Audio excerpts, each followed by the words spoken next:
सुबह उठने के बाद घर की सफाई ना करती हो, दिन में पलंग पर सोती हो, रात्रि भर बर्तन झूठे जिसके घर में पड़े रहते हो, उस घर में तुम अपनी धर्म पत्नी को दरिद्रता को लेकर प्रवेश कर जाइए। जहां नारी दिन में सोती हो, जहां रात भर के बर्तन झूठे रखे रहते हो, उसके घर में तुम प्रवेश कर जाओ। महाराज और स्थान तो कहा जहां इमली का पेड़ हो, पीपल का वृक्ष हो, बड़ का पेड़ हो, कांटेदार पौधे जिसके घर में लगे हो, उस घर में तुम प्रवेश कर जाओ, वहां पहुंच जाइए।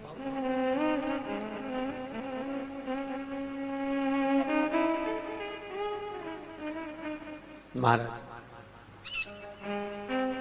अब दुस्साह मुनि और दुर्वासा जी की तो बात चल रही है, इतने में भगवान नारायण और लक्ष्मी का विवाह हो गया था। तो नारायण लक्ष्मी जी नारायण से बोली, अपने विवाह को आज 15 दिन हो गए, मेरी बहन के विवाह को 20 दिन हो गए, अपन मिलने नहीं गए, एक बार चलो ना मिलने। भगवान बोले चल चलते, और भगवान नारायण सीधे उस ज्येष्ठा से मिलने के लिए, दरिद्रता से मिलने के लिए चल दिए। अब दरिद्रता से मिलने के लिए जैसे ही पहुंचे तो दरिद्रता कहां बैठी हुई थी? पीपल के पेड़ के नीचे। पीपल के पेड़ के नीचे दरिद्रता बैठी है और वहीं पर पहुंच गए। अब आप किसी से मिलने जाओगे तो क्या लेकर जाओगे? अरे बोलो तो क्या ले जाओगे? डंडा की मिठाई? डंडे लेकर जाओगे कि मिठाई लेकर जाओगे? अरे बोलो तो मिठाई लेकर जाओगे ना, कुछ भी मिष्ठान मुंह मीठा कराने के लिए। जिसकी विवाह हुआ है, अभी विवाह हुआ है, तो उसके यहाँ मिठाई का डब्बा लेकर चले। और मिठाई का डब्बा ले जाकर जैसे ही भगवान नारायण लक्ष्मी को दिया, लक्ष्मी ने तुरंत ज्येष्ठा देवी को दिया। ज्येष्ठा को दिया तो देते ही दरिद्रता ने मिठाई का डब्बा फेंक दिया, और फेंकते से ही बोली, लक्ष्मी तू मेरी छोटी बहन है, तुझे इतना नहीं मालूम कि तेरी बड़ी बहन खाती क्या, और मेरे लिए तू मिठाई लेकर आई है? तू पागल हो गई है, मूर्ख हो गई है, जो तू मेरे लिए मिष्ठान लेकर आई है। तुझे मालूम नहीं कि मुझे खट्टा और तीखा पसंद है। लक्ष्मी जी की आंख में आंसू भर गए। लक्ष्मी जी बोली, जीजी मैं तो समझी कि तुम्हारा विवाह हो गया है, हो सकता है तुम कुछ चेंज करी हो अपने स्वाद को, क्योंकि विवाह होने के बाद थोड़ा सा व्यक्ति बदल जाता है। मुझे लगता है आपने कुछ चेंज करा होगा, इसलिए मैं आपके लिए मिठाई लेकर आई। लक्ष्मी तुझे मालूम नहीं मैं क्या खाती हूं? मुझे नहीं चाहिए। मिठाई का डब्बा फेंक दिया। आज भी कई दरवाजों पर, कई दुकानों पर आपने नींबू मिर्ची टंगा हुआ देखा होगा। कई लोग कहते हैं नजर से बचाता है, नजर से नहीं, लक्ष्मी और दरिद्रता ये दोनों बहनें हर एक व्यक्ति के घर में प्रतिदिन प्रवेश करती है। पर लक्ष्मी के लिए मिठाई फ्रिज में रखी होती है, इसलिए लक्ष्मी सीधे अंदर चली जाती है, और दरिद्रता के लिए नींबू मिर्ची दरवाजे पर टंगा रहता है, इसलिए वो दरवाजे से खाकर वापस चली जाती है। दरवाजे से खाकर तुरंत वहीं से लौट जाती है। कई लोग कहते हैं नजर के लिए, नजर के लिए नहीं, दरिद्रता हमारे यहाँ प्रवेश ना करे, ज्येष्ठा हमारे यहाँ प्रवेश ना करे, इसलिए नींबू और मिर्ची को दरवाजे पर बांधा जाता है। और कई लोगों को नहीं मालूम तो वो कहते नजर से बचाता। नजर से नहीं, दरिद्रता का प्रवेश ना हो। अगर दरिद्रता हमारे घर में प्रवेश कर रही है तो वो दरवाजे से ही भोजन कर कर निकल जावे, हमारे घर के अंदर प्रवेश ना करे। इसलिए हिंदू धर्म की रीति आज भी घर के अंदर नींबू और मिर्ची को एक ही डलिया में नहीं रखा जाता। अगर नींबू और मिर्ची एक ही डलिया में रखे रहते हैं तो उस घर में दरिद्रता का निवास होता है, दरिद्रता का प्रवेश। महाराज हमारे यहां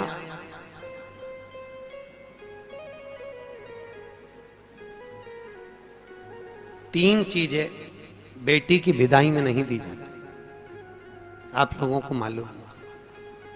एक झाड़ू, अरे बोलो तो सही है कि गलत है? एक झाड़ू बेटी की विदाई में नहीं देते। एक चलनी छानने की बेटी की विदाई में नहीं देते, और एक अचार की बरनी बेटी की विदाई में नहीं देते।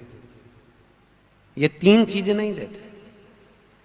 चलनी भी नहीं देते, झाड़ू भी नहीं देते, कहीं कहीं जगह पर सुई भी नहीं देते।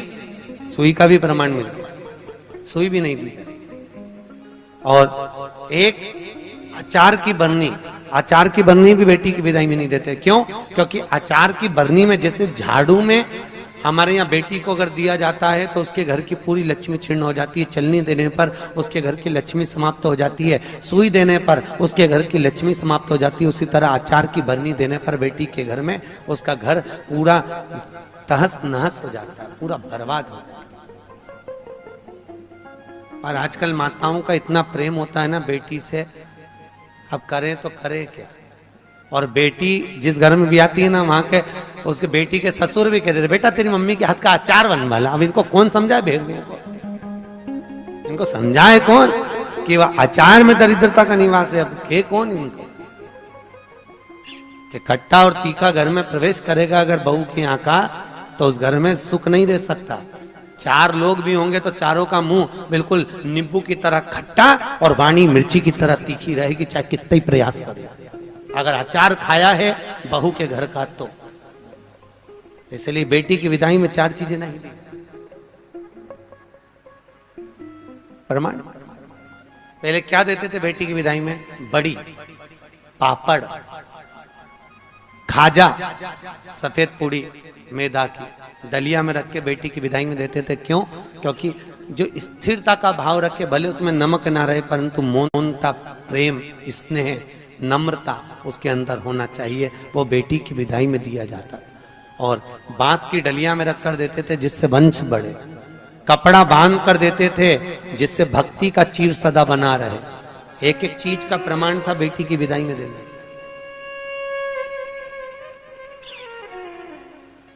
अब आज के जमाने में लोग तो जाने नहीं, बस जो आ जाए आन दो, आन दो, आन दो, आन दो, और आ तो गया फिर पचान दो, फिर अब पचाओ। बहुत कठिन है। खाना सरल है पर पचाना कठिन है, बहुत कठिन, सरलता नहीं है। बोलो राधे।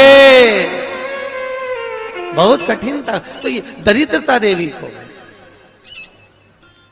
ज्येष्ठा को, और लक्ष्मी जी ने मिठाई दी, उसने फेंक दिया। मुझे खट्टा और तीखा पसंद है, मुझे नहीं चाहिए, मैं ये नहीं खा सकता। आप ले जाओ इसको, मुझे खट्टा और तीखा ला कर दीजिए।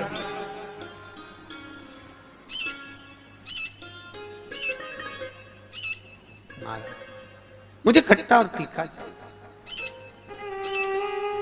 समझाया। भगवान विष्णु लक्ष्मी जी से कह रहे हैं तेरी बहन को समझाना बहुत कठिन है, तू चल। लक्ष्मी जी जाने लगी। इतने में लक्ष्मी जी ने भगवान नारायण से विनती करी, नारायण ये मेरी बहन दरिद्रता बैठी है पीपल के पेड़ के नीचे, और पीपल के वृक्ष के नीचे मेरी बहन बैठी हुई है। इस पीपल के वृक्ष के नीचे तो ना जाने कितने कितने लोग पूजन करने के लिए आएंगे, ना जाने कितने कितने लोग पूजन करने के लिए पहुंचेंगे, और ये दरिद्रता यहाँ बैठी रहेगी तो दुनिया के लोगों के साथ में तो ये दरिद्रता पीछे पीछे उनके घर चली जाएगी। फिर दुनिया के लोग पीपल के वृक्ष की पूजन नहीं कर पाएंगे। और पद्म पुराण के अंदर लिखा है कि पीपल के वृक्ष के नीचे 52,000 ब्राह्मणों का वासा होता है। फिर पीपल के वृक्ष का प्रमाण क्या? भगवान नारायण बोले, सुनो लक्ष्मी, ये पीपल के वृक्ष के नीचे तुम्हारी बहन दरिद्रता निवास कर रही है, पर जिसकी हाथ में या तो माला हो, जल का पात्र होगा, या कुंकू का चोपड़ा होगा, या दिया बाती होगा, जो अपने हाथ में कुछ ना कुछ लेकर आएगी पीपल के वृक्ष की पूजन के लिए और वापिस वो पात्र लेकर जाएगी, उसके पीछे कभी दरिद्रता उसके घर में प्रवेश नहीं करेगी। और जो खाली हाथ पीपल के वृक्ष के नीचे प्रवेश करता है, उसके साथ में दरिद्रता उसके साथ पीछे पीछे प्रवेश कर जाती है। और सुनो लक्ष्मी, आज शनिवार का दिन है, जिस दिन मैं इस दरिद्रता से मिलने के लिए लक्ष्मी तेरे साथ में इस पीपल के वृक्ष के नीचे आया हूं, ज्येष्ठता से मिलने के लिए, तेरी बहन दरिद्रता से मिलने के लिए। शनिवार के दिन अगर कोई भूल से भी इस पीपल के वृक्ष के नीचे आकर नमन करेगा, प्रणाम करेगा, पूजन करेगा, पाठ करेगा, उसको सर्व सुख की अनुभूति प्राप्त हो जाएगी। इसलिए शनिवार का प्रमाण कहा गया। शनिवार की प्रधानता क्या? और महाराज, एक रविवार का दिन ऐसा होता है जिस दिन दरिद्रता ने मांगा है अपने सुख के लिए। दरिद्रता देवी कह रही है, महाराज अगर 7 दिन आपके हैं तो एक दिन मुझे दिया जाए मेरे सुख के लिए। दरिद्रता देवी, तो रविवार के दिन इस पीपल के वृक्ष के नीचे ज्येष्ठा तेरी प्रखरता के साथ में तू दुसाह मुनि के साथ इसमें निवास करेगी। केवल हिंदू धर्म में एक ही दिन है जिस दिन पीपल के वृक्ष को उखाड़ा जा सकता है, और वो रविवार का दिन होता है। कौन से दिन? रविवार। शनिवार, मंगल, सोमवार, बुधवार कभी भी आप पीपल के पेड़ को अगर दीवार पे से उखाड़ोगे तो वो पीपल वापस लग जाएगा। पर रविवार के दिन अगर चावल पटक कर पीपल के पेड़ के उखाड़ दोगे तो वहां पर दूसरा पीपल कभी नहीं लग सकता, दूसरी बार लगेगा ही नहीं, चाहे वो दीवार पर क्यों ना। कई लोग दीवार पे से पीपल जब हेड़ते हैं तो वहां पर केवल चावल पटक दो और रविवार के दिन उसको निकाल दो। एक दिन रविवार का दिन ऐसा होता है जिस दिन दरिद्रता अपने पूर्ण प्रभाव में रहती है, संडे के दिन, रविवार के दिन, रविवार का। इसलिए हमारे यहाँ रविवार की महत्वता का भी प्रमाण हमारे यहाँ शास्त्र कहता है। शनिवार को पीपल के पत्ते लाए जाते हैं, और जो व्यक्ति ज्यादा बीमार रहता है उसको रविवार के दिन पीपल के पत्ते की पत्तल बनाकर उसको भोजन कराकर पत्तल को चौराहे पर पटक दिया जाता है, तो वह व्यक्ति बीमारी से छूट जाता है, उसको फिर बीमारी नहीं रहती, रोग मुक्त। जो बहुत ज्यादा बीमार रहता है इसलिए शनिवार को पत्ते लाकर रविवार को भोजन कराते पीपल के पत्ते। पद्म पुराण में उसका व्याख्यान लिखा। पीपल के पत्ते का प्रमाणित, पीपल के वृक्ष, दरिद्रता का निवास हुआ है वहां। तो पूर्णता का भाव कहां प्रकट करा? तो भागवत कहती है मनुष्य की पूर्णता कहां है? तो मनुष्य की पूर्णता है भगवान के भजन में, भगवान की कथा में, भगवत तात्विक सुख के अंतर्गत भगवान की पूर्णता मानी। पूर्णता बड़ी मुश्किल से मनुष्य देह मिलता है, और उस मानव देह को पाकर भगवत भजन करना बहुत कठिन, बहुत कठिन। हाथ उठाए हो। नहाने और स्नान में अंतर है। बाथरूम में गए, साबुन लगाया, पानी डाला, इसको कहते हैं नहाना। और स्नान का मतलब क्या है? स्नान का मतलब है हमारे कर्म कांडों में, हमारे शास्त्रों में पंडित कहते हैं स्नान कर कर आइए। स्नान का मतलब ये नहीं कि पानी डाला, तालाब में कूद गए, स्नान कर लिया, स्नान वो नहीं है। स्नान का मतलब है मनुष्य के शरीर में 3.5 करोड़ रोम छिद्र होते हैं। कितने?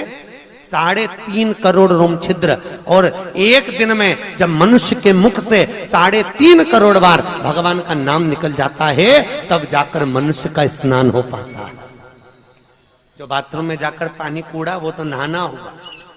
स्नान करने से अहंकार घटता है और नहाने से अहंकार बढ़ता है। तुम जितनी बार मुंडा धोगी फेस बात से, उतनी बार दर्पण में मुंह देखोगी कितनी जोरदार लग रही, फिर मुंह धोगी, फिर अहंकार बढ़ेगा, फिर मुंह धोगी, फिर अहंकार बढ़ेगा। तो नहाने से अहंकार बढ़ता है और स्नान से अहंकार घटता है। भजन करने से अहंकार घटेगा, अभिमान छिन्नित हो जाएगा। स्नान करा, अभिमान धीरे धीरे घटता चले जाएगा। क्यों? क्योंकि स्नान करना मतलब सत्संग में जाना, सत्संग में जाना मतलब वहां पर हमारा कोई मान नहीं, हमारा कोई सम्मान नहीं। सत्संग में सब बराबर, सब एक बराबर। भजन महाराज, कई लोगों को बड़ी ईर्ष्या रहती थी। एक बार सतभामा जी को भी बड़ा गुस्सा आया। सतभामा ने एक बार कन्हैया जी को देखकर और रुक्मणी जी से पूछा, ये कन्हैया को हो क्या गया? जब देखो, जब भाग भाग के द्रौपदी के घर चले जाता है, ये द्रौपदी से रिश्तेदारी क्या है इसकी कृष्ण की? रुक्मणी जी ने कहा, द्रौपदी उनकी मुंह बोली बहन। तो ऐसी काहे की बहन, जा जा सी देर में भगवान को बुला लेती और भगवान भी पूरा द्वार का छोड़ के उसके घर भग जाता है। एक आध दिन मुझे ये द्रौपदी को सही करना पड़ेगा, सत्यभामा जी बोली रुक्मिणी से। और भगवान ने कानों से सुन लिया। सुनते ही भगवान तुरंत आए और आकर बोले मैं जा रहा हूं। इतने में तुरंत रुक्मिणी ने पूछा कहां जा रहे हो प्रभु? भगवान बोले मैं अपनी बहन द्रौपदी के घर जा रहा हूं। सत्यभामा जी बोली अच्छा। इतने में भगवान बोले तुम चल रही हो क्या? सत्यभामा जी ने रुक्मिणी को कोनी मार के कहा आज मौका मिला, चल आज ननंद के तो ऐसा ठीक करेंगे जिंदगी भर नहीं बुलाएंगे, आज चल। और सत्यभामा जी तुरंत कहती हैं हाँ प्रभु हम चल रहे। रुक्मिणी जी बोली हम भी चल रहे। दोनों चल दी। पहुंची, द्रौपदी केश बार रही थी, बाल ऊंच रही थी, कंघे से बाल सवार रही थी। भगवान ने पूछा द्रौपदी जी क्या कर रही हो? द्रौपदी बोली भैया बाल सवार रही हूं। इतने में भगवान बोले तू काय को बाल सवार रही? तेरी दो भाभी आई, ये सवारेगी। सत्यभामा ने मन में सोचा अपनी तो पूरी लाइन क्लियर होती चली, अच्छा ऐसा बाल सवारूंगी, एक खोपड़िया में बाल नहीं रहने दूं इसके, रुक तो जा ननंद के। सत्यभामा से भगवान ने कहा सत्यभामा तुम तेल लगाओ, रुक्मिणी तुम चोटी करना द्रौपदी की। हाओ सत्यभामा जी जो तेल लगाने बैठी, तेल लगाते लगाते सत्यभामा जी ने एक बाल तोड़ दिया। जो तोड़ा, द्रौपदी कुछ नहीं बोली, पर उस बाल को तोड़ते ही उसमें से आवाज आई हे कृष्ण। सत्यभामा जी ने फिर दूसरा बाल तोड़ा, फिर उसमें से आवाज आई हे कृष्ण। सत्यभामा जी ने फिर बाल तोड़ा, उसमें से फिर आवाज आई हे कृष्ण। जैसे बाल तोड़ने पर आवाज आ रही है, बार बार आवाज आ रही है, तो बार बार आवाज आए तो सत्यभामा ने रुक्मिणी से पूछा जी ये द्रौपदी के बाल तोड़ने से कृष्ण की आवाज क्यों आ रही है? तब भगवान कृष्ण ने आकर कहा सत्यभामा तुम पूछ रही थी कि मैं भाग भाग कर द्रौपदी के घर क्यों जाता हूं। सत्यभामा पूरी पृथ्वी पर मात्र एक द्रौपदी ऐसी है जो एक दिन में 3.5 करोड़ बार मेरा नाम जाप करती है, इसलिए मैं दौड़ दौड़ कर इसके पास जाता हूं। इसके हर एक रोम रोम में मैं समाया हूं, मैं समाया। फिर भी सहन नहीं हुआ, फिर भी सत्यभामा से सहन नहीं हुआ। और सत्यभामा जी ने चोटी करते करते पूछ ही लिया द्रौपदी से, ए द्रौपदी जी एक बात बताओगी? द्रौपदी बोली बोलो क्या पूछना है? हमारा एक पति और हम 16,108 रानी, तो भी हमारे कहने पे नहीं चलता, और तू अकेली और तेरे 5 पति तेरे कहने पे चलते हैं। कहां की बूटी खिला दी तूने अपने पतियों को? ऐसी कौन सी जड़ी बूटी खिलाई है, ऐसा कौन सा जादू कर दिया जो तेरे 5 पति तेरे कहने पे चल रहा है और हमारा एक पति हमारे कहने पे नहीं चले? अब ये बात अगर किसी स्त्री से कहो कि तेरे पति तेरे कहने पे चल रहे हैं तो बुरा तो लगेगा ना, और हमारा पति नहीं चल रहा। बहुत गुस्सा आया द्रौपदी को, पर बोली कितना सुंदर। द्रौपदी बोलती है भाभी मेरा कृष्ण भी आपके कहने पर चलता, जैसे आज मेरे 5 पति मेरे कहने पर चल रहे हैं। मेरे 5 पति मेरे कहने पर केवल एक शर्त पर चल रहे हैं, याद करो जी भाभी जब मेरा विवाह हुआ था ना, मैं अर्जुन के साथ में ब्याही थी। अर्जुन मुझे लेकर आए और मेरी सास रोटी बना रही थी। सास रोटी बनाते बनाते अर्जुन ने कह दिया माँ हम देखो क्या लाए हैं, और जैसे ही सास ने पलट कर नहीं देखा और कह दिया 5 बांट लो, और मैं 5 पतियों की पत्नी बन गई। अपना सास का कहना मानकर मैंने अपने सास का वाक्य का आदर करा और मैं 5 पतियों की पत्नी बनी। पर भाभी मैंने अपनी सास का सम्मान करा, वन में भी रही तो साथ निभाया, जंगल में भी रही तो साथ निभाया, और आपने कौन सा साथ निभाया भाभी? तुम 16,108 रानियां थी और तुम्हारे सास ससुर देवकी और वसुदेव द्वारका में मिलने के लिए आए थे। 16,108 रानियां तुम अपने अपने कमरे में जाकर सो गई और सास ससुर को हॉल में पटक दिया। अगर एक बहू भी अपना कमरा छोड़कर कह देती मम्मी 2 दिन के लिए आई हो, इसमें ठहर जाओ, पापा इसमें ठहर जाओ, तो सास ससुर का अगर तुम आदर करती, अगर तुम तुम्हारे पति के माता पिता का आदर करती, तो यह पक्का था कि तुम्हारा पति भी तुम्हारे कहने पर चलता। पर तुमने अपने पति के माता पिता का आदर नहीं करा, इसलिए तुम्हारे पति भी तुम्हारे कहने पर नहीं चलते। तुम आदर तो करती। भाभी आज भी वो देवकी वसुदेव हाल में ही बैठे हैं और सब रानियां अपने अपने कमरे में बैठी है। द्वारका गए हो आप लोग? द्वारका गए हो तो द्वारका में जाकर देखना, देवकी और वसुदेव का मंदिर द्वारकाधीश के ठीक सामने, सब रानियां अपने अपने भवन में और वो हॉल में। सम्मान करोगी तो सम्मान मिलेगा, आदर करोगी तो आदर मिलेगा। आप अगर माता पिता का आदर तो करो, वचन तो निभाओ।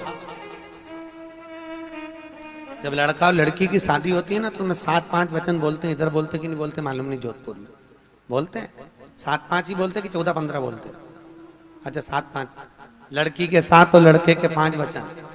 लड़की अपना वचन निभाती है तो वचन में एक वचन दिलवाती है कि तुम मेरे माता पिता का आदर करना, लड़के से दिलवाती है। लड़का कहता है हाँ करूंगा। पर लड़के के 5 वचन में यह वचन नहीं रहता कि तू मेरे माँ बाप का सम्मान करना।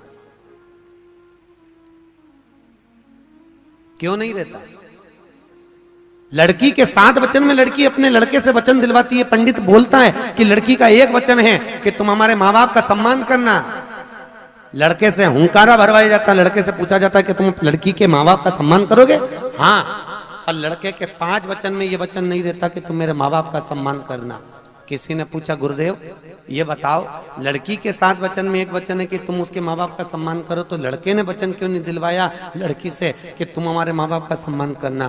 तो भागवत कहती है इसलिए वचन नहीं दिलवाया क्योंकि लड़का ज्ञानी है, उसको मालूम है जब ये अपने माँ बाप का सम्मान मुझसे करवा रही है तो ये पक्का है कि मेरे माँ बाप का सम्मान भी ये कर लेगी, तो मुझे वचन दिलवाने की जरूरत ही नहीं है। मैं क्यों वचन दिलवाऊं? जब ये अपने माँ बाप का सम्मान कर रही है, अपने माता पिता के लिए एक पराये लड़के से हुंकारा भरवा रही है कि तुम मेरे माँ बाप का सम्मान करना, जब इसके मन में अपने माता पिता के प्रति इतना आदर है तो मेरे माँ बाप के प्रति इसके मन में कितना आदर होगा। इसलिए मुझे वचन दिलवाने की जरूरत नहीं। ये लड़की घर की संस्कारित है और मेरे माता पिता का आदर करेगी, ये मुझे लगता है, मैं मानता हूं। इसलिए लड़का वचन नहीं दिलवाता कि तुम मेरे माँ बाप का सम्मान करना। उसने एक ने दिलवा लिया, वही बहुत वचन का।